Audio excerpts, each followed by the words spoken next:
लोगों ने देखा था, दूसरा अध्याय उसका 5वां वचन, जहाँ पे पौलुस उनको याद दिलाता है कि मैं जब आप लोगों के साथ था तो इन सारी बातों के बारे में चर्चा हम लोगों ने की हुई थी। तो आगे बढ़ते हैं इस विषय को लेकर, जहाँ पे वो खासकर उन समुदाय के लोगों को कुछ इम्पोर्टेंट मुद्दे हैं जिनसे वो संबोधित करता है, जैसे कि हम लोगों ने कल देखा था। कुछ लोगों ने काम करना बंद कर दिया था, तो तीसरा अध्याय 1 से लेकर 15 तक हम लोगों ने, अगर हम लोग पढ़ेंगे तो वो बात जो है वो समझ में आती है। तो ये जो व्यवहार है या काम या और कुछ जो लोग किया करते थे, ये मसीह के वापसी के बारे में जो धारणाएं थी उनसे जुड़ा हो सकता है, क्योंकि यदि ये पहले से ही आ चुका था या जल्दी आने वाला है तो फिर काम करने से क्या फायदा, तो इसका कुछ मतलब ही नहीं है। तो इसलिए भी लोगों ने काम करना बंद कर दिया था, इस उम्मीद से, इस आशा से कि यीशु मसीह लौटकर जल्द ही आएंगे। तो फटकार जो है वो पौलुस उनको देता है थिस्सलुनीयों की इस कलीसिया को, और फिर अपना जो उदाहरण है उसका अनुकरण करने के लिए कहता है, सलाह देता है कि मेरे जैसे, मतलब मेरे नक्शे कदम पर चलने की कोशिश करो, जैसे मैं यीशु मसीह के पीछे चलता हूं। जब वो उनके साथ था तो उसने बोझ बनने से बचने के लिए वो सब कुछ किया जो वो कर सकता था। अब सेवकाई में एक बात है हम लोगों को हमेशा याद रखना चाहिए, वो ये है कि जैसे सेक्युलर वर्ल्ड में, प्रोफेशनल वर्ल्ड में दो चीजों की ओर मैनेजमेंट जो है वो गौर करती है। एक ये होता है कि ये जो व्यक्ति है ये क्या है, ये मेरा एसेट है या मेरी लायबिलिटी है। तो हमें सेवकाई में एसेट बनना है, लायबिलिटी नहीं। एसेट का मतलब अगर हम लोग देखेंगे तो जिससे कुछ मिल सकता है, जिससे कुछ कमाया जा सकता है, वो एसेट है। और जो लायबिलिटी का मतलब है कि बोझ है। बोझ का मतलब है कि उसे देना पड़ता है, उसको संभालना पड़ता है। तो हमें और उससे ज्यादा उम्मीद भी नहीं की जा सकती, because it is a liability, तो उससे ज्यादा उम्मीद भी नहीं रखते। तो हमें चाहिए कि हम लोग सेवकाई में भी इस बात का ध्यान रखें कि we don't become a liability, we are an asset and we have to remain in that position. जब तक काम कर रहे हैं, प्रभु की सेवा कर रहे हैं, will do it with dignity, will do it with आत्मसम्मान के साथ करना है।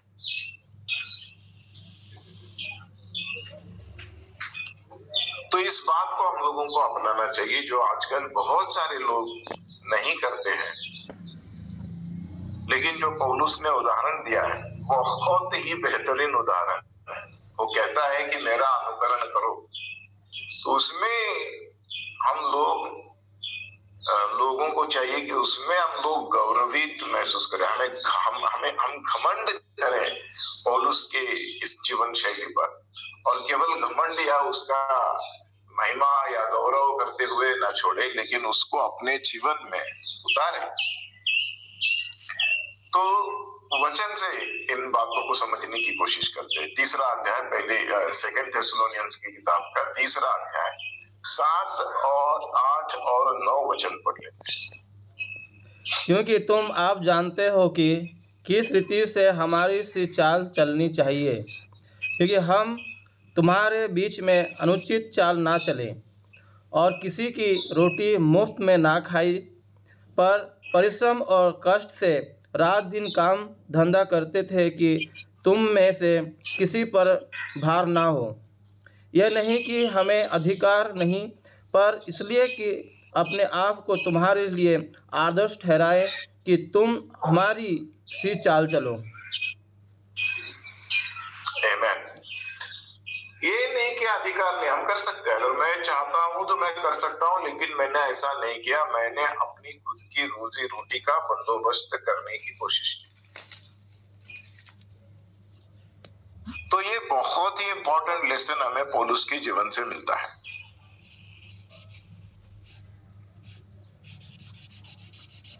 ये पत्र ईश्वर की शांति पर जोर देते हुए और एक मुद्दे को आशीर्वाद के साथ इसको समापन इसका समापन करने की कोशिश पौलुस करते हैं, आशीष के साथ।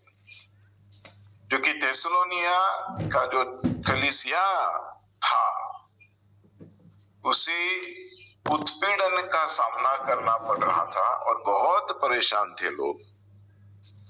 और फिर अनिश्चितता भी थी।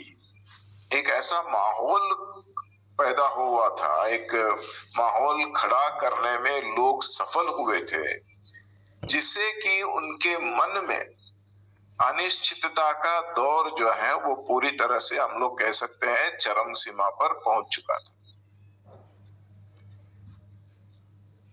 तो उसी को देखते हैं 16 और 18 वचन, 16, 17 और 18, तीसरा अध्याय सेकंड थेसलोनियंस का 16, 17 और 18 वचन पढ़ लेते हैं। अब प्रभु जो शक्ति का सोता है, आप ही तुम्हें सदा और हर प्रकार से शांति दे। प्रभु तुम सब के साथ रहे। मैं पौलुस अपने हाथ से नमस्कार लिखता हूँ। हर पत्री में मेरा यही चिन्ह है। मैं इसी प्रकार से लिखता हूँ। हमारे प्रभु यीशु मसीह का अनुग्रह तुम सब पर होता रहे। आमेन, आमेन। वो कहता है कि जो ईश्वर, जो शांति का ईश्वर है, वो तुम्हें शांति जो है वो दे। तो इसका जो आउटलाइन है, इस पूरी किताब का जो आउटलाइन है, उसे अगर हम लोग देखेंगे तो पहला अध्याय का पहला वचन से लेकर 12वें वचन तक हम लोग देखते हैं कि धन्यवाद, थैंक्स गिविंग है, प्रार्थना है। फिर दूसरा अध्याय का पहला वचन से लेकर 17वें वचन तक प्रभु के दिन के बारे में जो गलतफहमियां उत्पन्न की गई थी, उनको सुलझाने की कोशिश करता है। और फिर तीसरे अध्याय का पहले वचन से लेकर 18वें वचन तक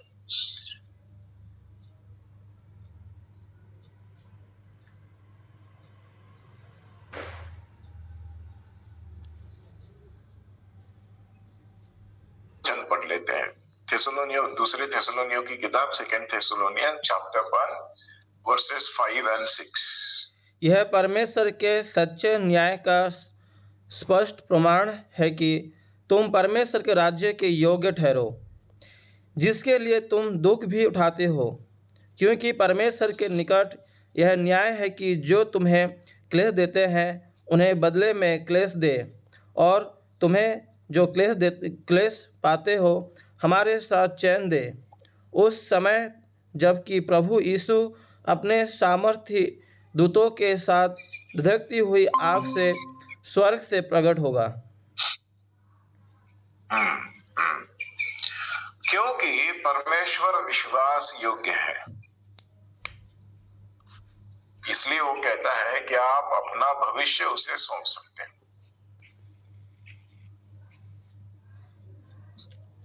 हम लोग अपने घर के चाबी उसी के हाथ में देंगे जो भरोसा करने योग्य हो। कहीं गांव जा रहे, कहीं बाहर जा रहे,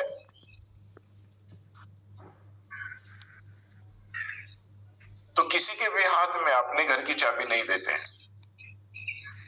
उसी को देंगे जो विश्वास योग्य है, जिस पर भरोसा किया जा सकता है। इतना ही नहीं, लेकिन जब हम लोग बीमार होते हैं या कुछ सर्जरी की बातें चलती है, तो हम लोग ऐसे वैद्य की खोज करते हैं, ऐसे डॉक्टर की खोज करते हैं जिसके पीछे बहुत बड़ा अनुभव हो। उस वक्त हम लोग ये नहीं देखते कि डॉक्टर जो है वो यंग होना चाहिए। नहीं नहीं नहीं नहीं, जितना बुजुर्ग होगा उतना अच्छा होता है, क्योंकि उसका अनुभव है, वो विश्वास योग्य है, क्योंकि उसने बहुत सारे लोगों की सर्जरी इसके पहले भी की है और वो सफलता पूर्वक उसने की है। तो हम लोग वो देखते हैं ये डॉक्टर का जो इसका प्रोफेशन है इसमें वो कितना सफल है। तो उसी के पास हम लोग जाना पसंद करते हैं, अपने शरीर को उसके हवाले करना पसंद करते हैं। तो यहाँ पर जो हमारे आत्मा, प्राण और शरीर की बात हो रही है, तो हम लोग परमेश्वर पर भरोसा कर सकते हैं, उसे ये सौंप सकते हैं, ये जानते हुए कि ये एक भला परमेश्वर है, अच्छा परमेश्वर है, जो मेरी चिंता करता है।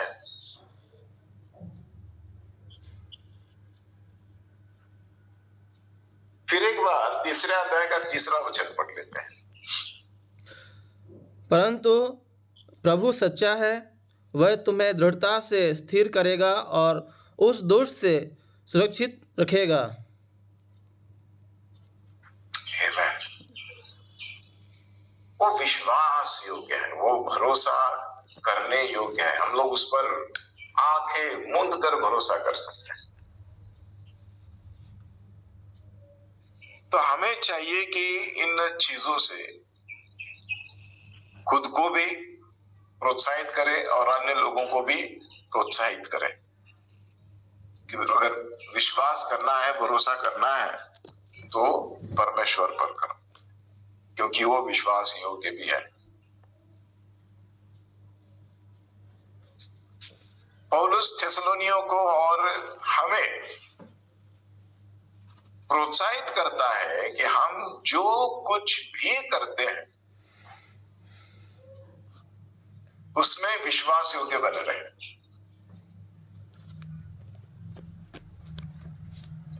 हमें कड़ी मेहनत करनी है, और ये सब इसलिए है क्योंकि हम लोग उसके उद्देश्यों को हमारे जीवन के या हमारे जीवन से जो उद्देश्य परमेश्वर के जुड़े हुए हैं उनको पूरा कर सके।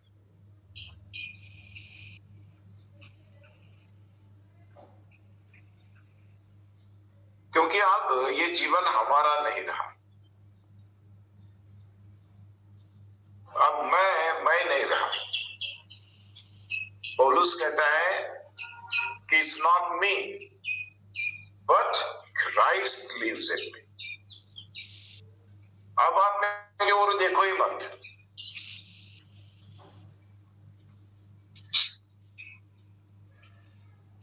मैंने अपनी पहचान खो दी है। आई एम नोबडी, और क्योंकि मैं नोबडी हूं, मेरी कोई पहचान नहीं है, मेरी कोई आइडेंटिटी नहीं है, जो मसीह मुझ में जी रहा है उसका जो उद्देश्य मेरे आत्मा, प्राण और शरीर के लिए वो पूरा होना चाहिए। और हमें चाहिए कि दूसरों को भी ऐसा करने के लिए प्रोत्साहित करें, खुद भी करें और दूसरों को भी प्रोत्साहित करें। कभी कभी इससे क्या होता है, हमारे जो रिश्ते हैं, जो लोगों के साथ हमारे संबंध है, इसमें थोड़ा सा कठिन निर्णय लेना पड़ता है। हो सकता है थोड़ी सी कड़वाहट जो है वो भी उत्पन्न हो, लेकिन ऐसे निर्णय लेना जरूरी है, वरना लोग जो है फिर से उसी चक्कर में फंस जाते हैं कि मुझे कुछ करने की जरूरत नहीं है।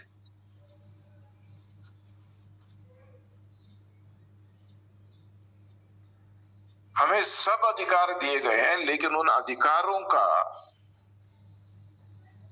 इस्तेमाल जब हम लोग करते हैं तो ये भी देखना जरूरी है कि we are not abusing people.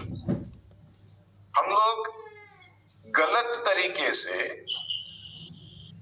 दिए हुए अधिकार का इस्तेमाल नहीं कर रहे हैं। ये हमारा देखना है, ये फर्ज है हमारा कि हम लोग इसे देखें। जैसे पुलिस वालों को एक अधिकार दिया गया है, उन्हें अधिकार है कि कहीं भी कुछ दंगा हो जाए, गड़बड़ हो जाए तो वो उसमें हस्तक्षेप कर सकते हैं। अगर कोई व्यक्ति उनके पास कोई कंप्लेंट लेके जाता है कि मुझे तकलीफ है, तो उस तकलीफ को दूर करने का अधिकार भी उन्हें दिया गया है और उसके लिए उनको तनख्वाह मिलती है, उसके लिए उनको सरकार से सैलरी मिलती है। लेकिन अगर वो ये करना शुरू कर दे कि जो भी व्यक्ति उनके पास आता है उससे ये कहे कि भाई ठीक है हम लोग देख लेंगे, 10,000 दे दो,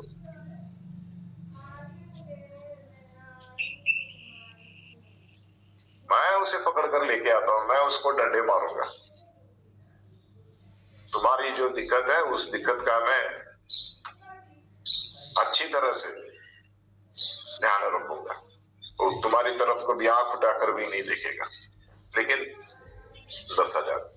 ये अपने अधिकार का जो हमें सौंपा गया है उसका गलत इस्तेमाल करना।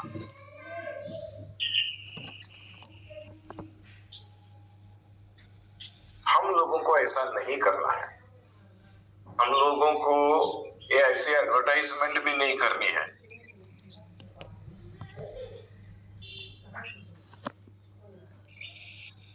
कि अगर आप इतना ऑफरिंग दोगे तो आपके लिए प्रार्थना की जाएगी, व्यक्तिगत प्रार्थना के लिए 5,000, सब लोगों के साथ मिलकर आपके लिए जब प्रार्थना की जाएगी तो उसके लिए 1,000। ये सब हमें करने की इजाजत नहीं है भाई साहब। परमेश्वर ने कहा है कि सेंत में तुम्हें दिया है, सेंत में तुम भी दो। उसके लिए कोई प्राइस टैग लगाने का अधिकार परमेश्वर ने हमको दिया हुआ नहीं है। लेकिन जहां कहीं भी आप जाओ, कोई बड़ा सेवक हो, छोटा सेवक हो, मध्यम आकार का सेवक हो, हरेक का अपना अपना एजेंडा बन चुका है, जैसे कि पुलिस वालों का या सरकारी कर्मचारियों का। काम करने के लिए उनको नियुक्त कर दिया है, उनको कुछ मिलता भी है सरकार की ओर से, लेकिन फिर भी उनकी नजर मेरे बटुए पर है कि यहां से क्या मिलता है।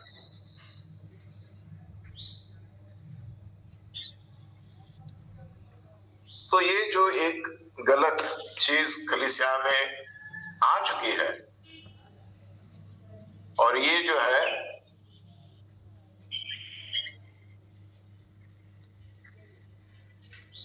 बहुत पुरानी बीमारी है, फिर से मैं इस बात को कहूंगा, क्योंकि ये जो कुछ कलीसिया में आया है, बहुत सारी चीजें बाहर से आई है, उसमें से ये एक भी एक है।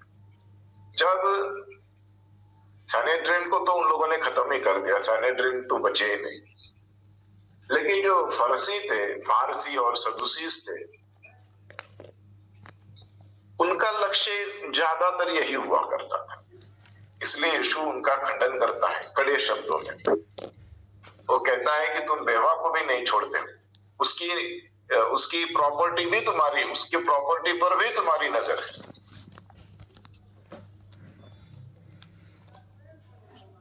पंजाब में तो इतने बुरे हालात हैं, क्योंकि पंजाब से हर एक तीसरे घर का व्यक्ति कहीं बाहर के देश में होता है, या तो लंदन में होगा, या कनाडा में होगा, या यूएस में होगा, कहीं पे टैक्सी चला रहा होगा, कुछ काम करता होगा, उसकी बीवी बच्चे यहाँ पर रहते हैं, उनको छोड़कर वो चला जाता है। फिर पास्टर जो है पंजाब के, ये उन लोगों को, उन फैमिलीज को टारगेट करते हैं।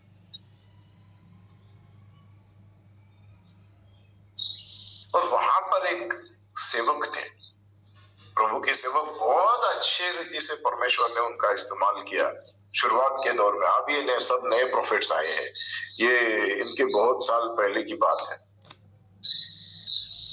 उसे सिंगम कहते थे, सिंह के नाई वो उनकी आवाज जो है बुलंद आवाज में प्रचार करते थे, और परमेश्वर भी उनका बहुत साथ दिया।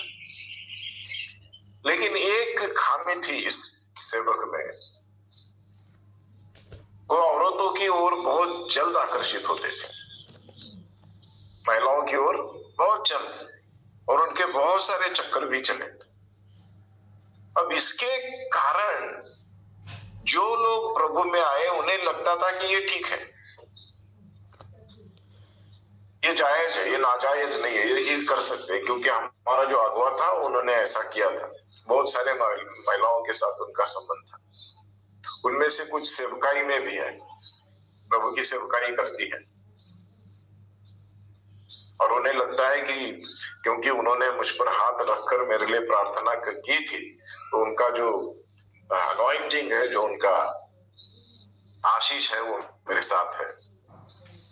अच्छी बात है, कलीसिया चल रही है, लेकिन ये जो एक बीज डाला गया है, उस बीज से निपटने के लिए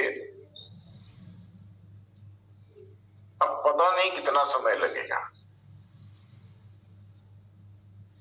तो जो थेसलोनिका, हम लोग कह सकते हैं, जो करिंथ में हो रहा था, वो बातें पंजाब में प्रचलित है आज भी।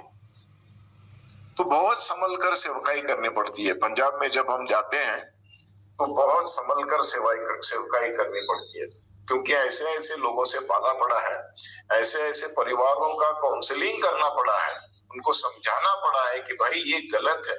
चाहे आपके जो भी वहां सेवक रहे होंगे, जो भी गलतियां उन्होंने की थी, उनको दोहराने की जरूरत नहीं है।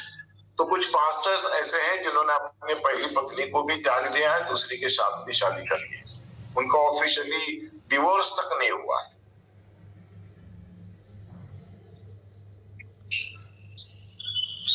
तो फिर जब ऐसे सेवकों से पाला पड़ा, तो मैंने साफ मना कर दिया कि नहीं, मैं आपके साथ नहीं, सेवा नहीं कर सकता हूं आपके साथ, क्योंकि ये मेरे लिए ठीक नहीं है। तो कुछ निर्णय ऐसे लेने पड़ते हैं जो कटुता निर्माण कर सकते हैं, लेकिन प्रभु के लिए करना पड़ेगा। प्रभु का जो वचन है उसके अनुसार हमको ये निर्णय लेने पड़ेंगे। कुछ वचनों को पढ़ते हैं थिस्सलुनीकी इस किताब से, फिर आगे बढ़ते हैं। पहला अध्याय हम लोग हैं अभी भी बने हुए वहां पर, 7 से लेकर 10 तक जरा पढ़िएगा प्लीज। और तुम्हें जो क्लेश पाते हो हमारे साथ चैन दे, उस समय जबकि प्रभु यीशु अपने सामर्थ्य दूतों के साथ धधकती हुई आग में स्वर्ग से प्रकट होगा, और जो परमेश्वर को नहीं पहचानते और हमारे प्रभु यीशु के सुसमाचार को नहीं मानते, उनसे पलटा लेगा। वे प्रभु के सामने से और उसकी शक्ति के तेज से दूर होकर अनंत विनाश का दंड पाएंगे। यह उस दिन होगा जब वह अपने पवित्र लोगों में महिमा पाने और सब विश्वास करने वालों में आश्चर्य का कारण होने को आएगा, क्योंकि तुमने हमारी गवाही पर विश्वास किया। 10 तक पढ़ना है। जी। तो थोड़ा आगे बढ़ते हैं, तीसरा अध्याय, तीसरा वचन, चैप्टर 3 वर्स 3। परंतु प्रभु सच्चा है, वह तुम्हें दृढ़ता से स्थिर करेगा और उस दुष्ट से सुरक्षित रखेगा। उस दुष्ट से स्थिर रखेगा। तो पौलुस जो है थिस्सलुनियों को और हमें यही कहकर प्रोत्साहित करने की कोशिश कर रहा है कि जिस पर हम लोगों ने भरोसा किया है वो विश्वास योग्य है, और उसके विश्वास में हम लोगों को बना रहना चाहिए। दूसरा अध्याय 13वां वचन 13 से 17 तक पढ़िएगा। दूसरा अध्याय 13 से 17, chapter 2 verses starting from 13 to 17. हे भाइयों और प्रभु के प्रिय लोगों, चाहिए कि हम तुम्हारे विषय में सदा परमेश्वर का धन्यवाद करते रहें, क्योंकि परमेश्वर ने आदि से तुम्हें चुन लिया कि आत्मा के द्वारा पवित्र बनकर और सत्य की प्रतीति करके उद्धार पाओ, जिसके लिए उसने तुम्हें हमारे सुसमाचार के द्वारा बुलाया कि तुम हमारे प्रभु यीशु मसीह की महिमा को प्राप्त करो। इसलिए हे भाइयों, स्थिर रहो और जो बातें तुमने चाहे वचन या पत्री के द्वारा हम में से सीखी है, उन्हें थामे रहो। हमारा प्रभु यीशु मसीह आप ही और हमारा पिता परमेश्वर, जिसने हमसे प्रेम रखा और अनुग्रह से अनंत शांति और उत्तम आशा दी है, तुम्हारे मनों में शांति दे और तुम्हें हर एक अच्छे काम और वचन में दृढ़ करे। आमेन, आमेन। हर एक अच्छे काम और वचन में दृढ़ करें। थोड़ा सा आगे बढ़ते हैं, 3 अध्याय 6 से 9 तक पढ़ते हैं। हे भाइयों, हम तुम्हें अपने प्रभु यीशु मसीह के नाम से आज्ञा देते हैं कि तुम हर एक ऐसे भाई से अलग रहो जो अनुचित चाल चलता और जो शिक्षा उसने हमसे पाई उसके अनुसार नहीं करता, क्योंकि आप जानते हो कि किसी रीति से हमारी सी चाल चलनी चाहिए, क्योंकि हम तुम्हारे बीच में अनुचित चाल ना चलें और किसी की रोटी मुफ्त में ना खाई, पर परिश्रम और कष्ट से रात दिन काम धंधा करते थे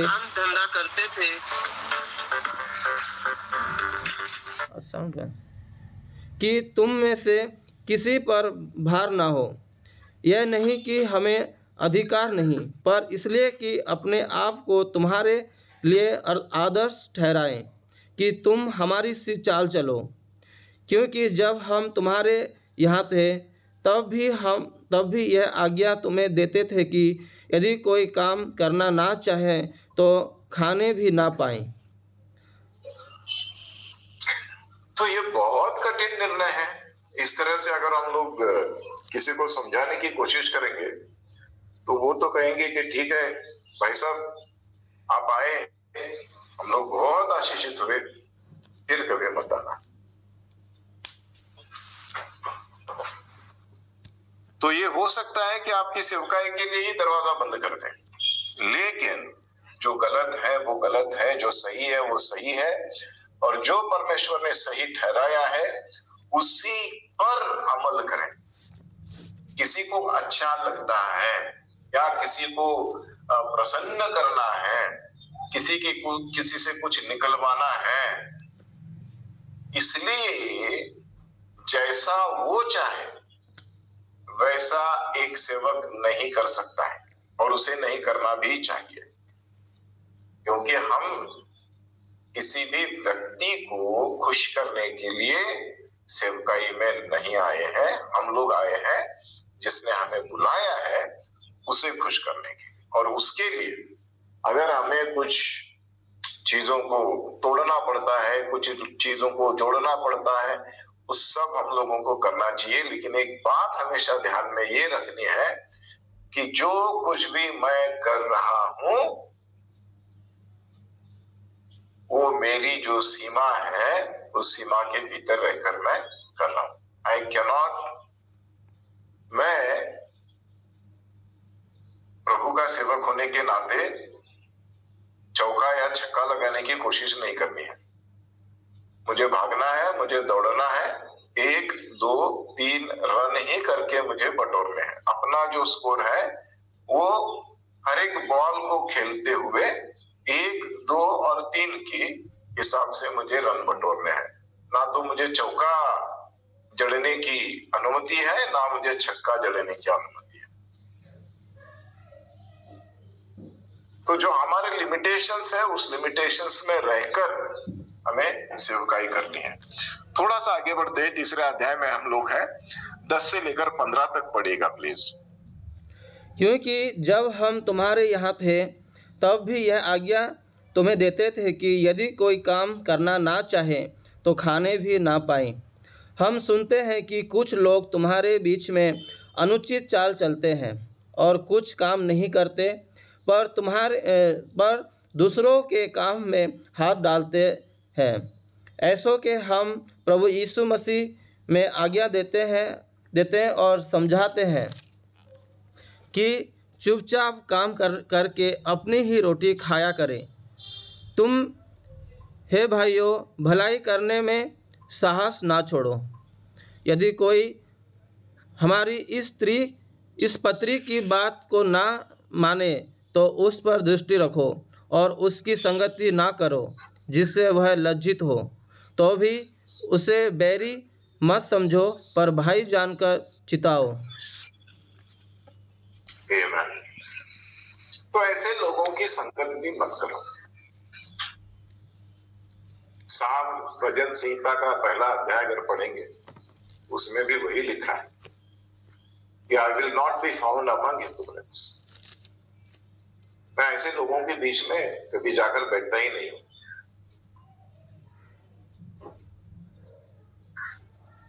तो हमारी जो चाल चलन है, जो हम पे संस्कार हुए पुरानी वाचा से, वो यही है कि जो हमारा प्रभु पवित्र प्रभु है, जो उसने हमको बताया है, जो रास्ता हमें उन्होंने दिखाया, उस रास्ते पर चले। बाइबल एक ऐसी चीज है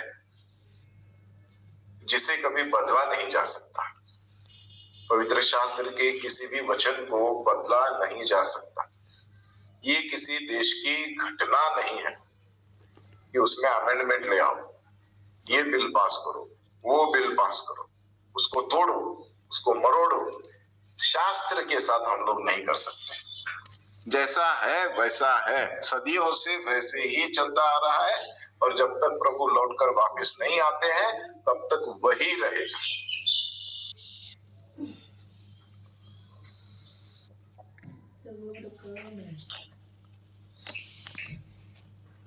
तो हम लोग देख रहे हैं कि क्योंकि परमेश्वर भला है, परमेश्वर न्यायी है, परमेश्वर विश्वास योग्य है, इसलिए हम अपना पूरा जीवन, वर्तमान और भविष्य उसके हाथ में सौंप सकते हैं, इस भरोसे के साथ, इस आशा के साथ कि जिसे हम ये सौंप रहे हैं वो उसे अच्छी तरह से संभालने की काबिलियत रखता है। तो ये संदेश है थेसलोनियों की दूसरी पत्री का कि जिस परमेश्वर ने हमको बुलाया है वो विश्वास योग्य है, भरोसेमंद है, न्यायी भी है, वो न्याय भी करेगा। हमें कुछ करने की जरूरत नहीं है, किसी का न्याय करने की जरूरत नहीं है, किसी के ऊपर कुछ टिप्पणी करने की जरूरत नहीं है। हम लोगों को बस जो हमारे सामने परोसा गया है उसका विश्वास के साथ परमेश्वर पर भरोसा रखते हुए सामना करना है, आगे बढ़ते जाना है, एक अच्छा जीवन जीना है। ऐसा जीवन जो अन्य जाति के लोग भी जब मेरी तरफ देखेंगे तो उसमें कोई नुक्स, कोई कमी ढूंढ ना पाए। जिम्मेदारी का जीवन है, उसे उसी जिम्मेदारी के साथ निभाना है। तो आज यहीं पर रुकते हैं। सेकंड थेसलोनियंस की किताब का समापन हुआ है।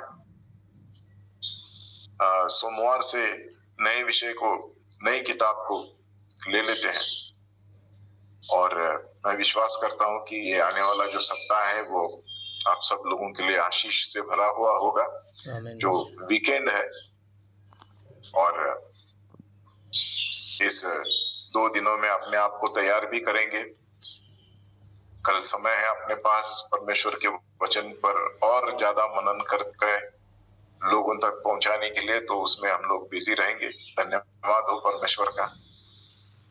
और इतवार के दिन जब हम लोग अपना मुंह खोलेंगे एक सेवक होने के नाते, तो परमेश्वर उसे अपने वचनों से भर देगा और लोगों के लिए, जो श्रोता है, उनके लिए आशीष का कारण ठहरेगा। क्योंकि परमेश्वर का वचन जो है वो अनॉइंटेड वर्ड है, अभिषिक्त है, उसको अभिषेक किया गया है, जीवित है। और जब हम लोग जीवित वचन को बोलेंगे तो मुर्दों में भी जान डालने की ताकत परमेश्वर का वचन रखता है। आमीन, आमीन। आइए प्रार्थना करते हैं इसी विश्वास के साथ कि शनिवार का दिन और इतवार का दिन, हम लोग शनिवार के दिन को बहुत मेहनत करेंगे ताकि इतवार के दिन को